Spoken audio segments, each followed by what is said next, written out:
আসসালামু আলাইকুম। শুধু ইউনিস কিভাবে চট্টগ্রাম বন্দর বিদেশিদের হাতে দিয়ে দিচ্ছে সম্পূর্ণ ভিডিও দেখে যাবেন এবং শুধু ইউনিসকে কিছু বলে যাবেন। 33 বছরের জন্য বিদেশি অপারেটরের হাতে ছেড়ে দেওয়া হচ্ছে। শুধু তাই নয়, এই মেয়াদ আরো 15 বছর বাড়ানোর সুযোগও রাখা হয়েছে।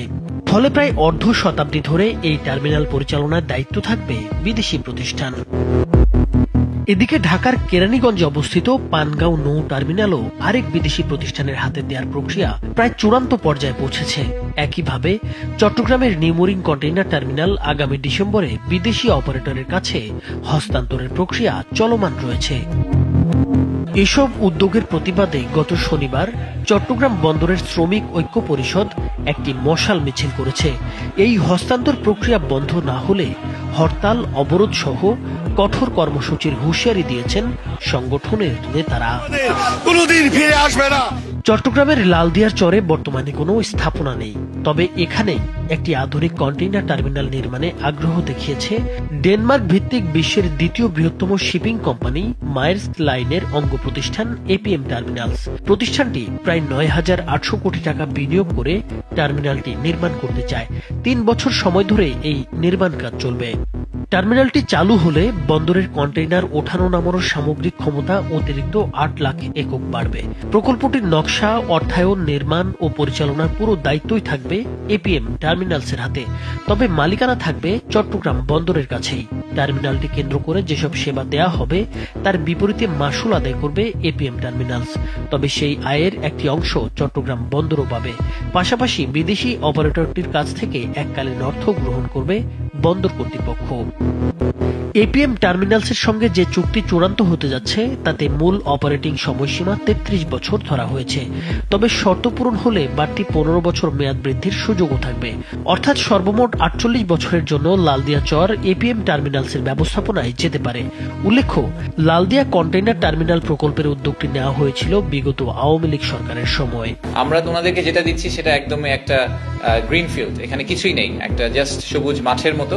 সেই মাঠের উপরে ওনারা একদম বেস লাইন থেকে কনস্ট্রাকশন করবেন, কনস্ট্রাকশন করার পরে জেটি নির্মাণ করবেন এবং তারপরে ওনারা পোর্টটা অপারেট করবেন। তো প্রথমেই যে প্রশ্নটা সবসময় চলে আসে, তাই আমি ওটা ক্ল্যারিফাই করি, the ownership is remains with the port. So ownership আমাদের কাছেই থেকে যাচ্ছে। এই কন্ট্রাক্টটা এরকম ভাবে দাঁড় করানো হয়েছে যে ওনারা সাইন করার সাথে সাথে আমাদেরকে 250 কোটি টাকা দিবেন। এদিকে ঢাকার কেরানীগঞ্জে অবস্থিত চট্টগ্রাম বন্দরের পানগাঁও নৌ টার্মিনাল পরিচালনার দায়িত্ব পাচ্ছে সুইজারল্যান্ড ভিত্তিক মেডিটেরিয়ান শিপিং কোম্পানির অঙ্গ প্রতিষ্ঠান মেডলগ এসএ। টার্মিনালটি 22 বছরের জন্য পরিচালনার লক্ষ্যে প্রয়োজনীয় সব প্রক্রিয়া ইতোমধ্যেই সম্পন্ন করেছে বন্দর কর্তৃপক্ষ। অপারেশনাল অধিকার পাওয়ার বিনিময়ে 121 কোটি টাকা দিতে রাজি হয়েছে মেডলগ এসএ। এখন শুধু সরকারি চূড়ান্ত অনুমোদন মিললেই বন্দরের সঙ্গে প্রতিষ্ঠানটির চুক্তি সই হবে।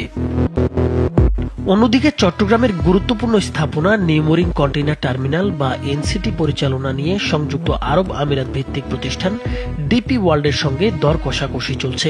সবকিছু পরিকল্পনা অনুযায়ী এগোলে আগামী ডিসেম্বরে এনসিটিও বিদেশি অপারেটরের হাতে চলে যেতে পারে।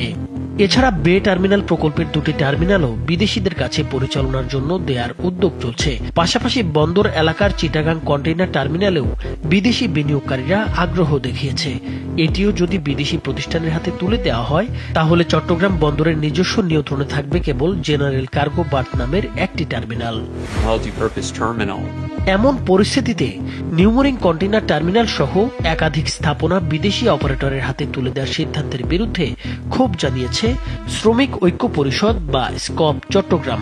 তারা বলছে, সিদ্ধান্ত পরিবর্তন না হলে হরতাল, অবরোধ সহ কঠোর কর্মসূচিতে যেতে বাধ্য হবেন তারা। কোন দেশি বিদেশি প্রতিষ্ঠানকে দেওয়া যাবে না। বন্দরের শ্রমিক কর্মচারীরা, বন্দরের অফিসাররা বন্দর চালাবে। লাভজনক প্রতিষ্ঠান বাইরে কাকে দেওয়ার কোনো সুযোগ নেই। বন্দর যদি একবার দিয়ে দেয়, এই বন্দর আমাদের কোনোদিন ফিরে আসবে না। এদিকে এক গণবিজ্ঞপ্তির মাধ্যমে চট্টগ্রাম মহানগর পুলিশ বন্দর এলাকায় মিছিল, সভা সমাবেশ ও যে কোনো গণজমায়েতের উপর আরোপিত নিষেধাজ্ঞার মেয়াদ আরও 1 মাস বাড়িয়েছে। ফলে বিদেশি অপারেটরের সঙ্গে চুক্তি সইয়ের আগে পরে বন্দর এলাকায় কোনো ধরনের সভা সমাবেশ বা প্রতিবাদ যাতায়াত কর্মসূচির সুযোগ থাকছে না।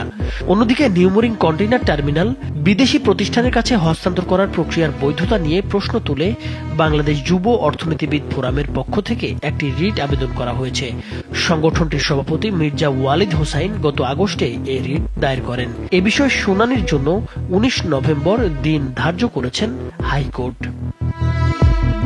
নাইমুর হোসেন, মাছরাঙা।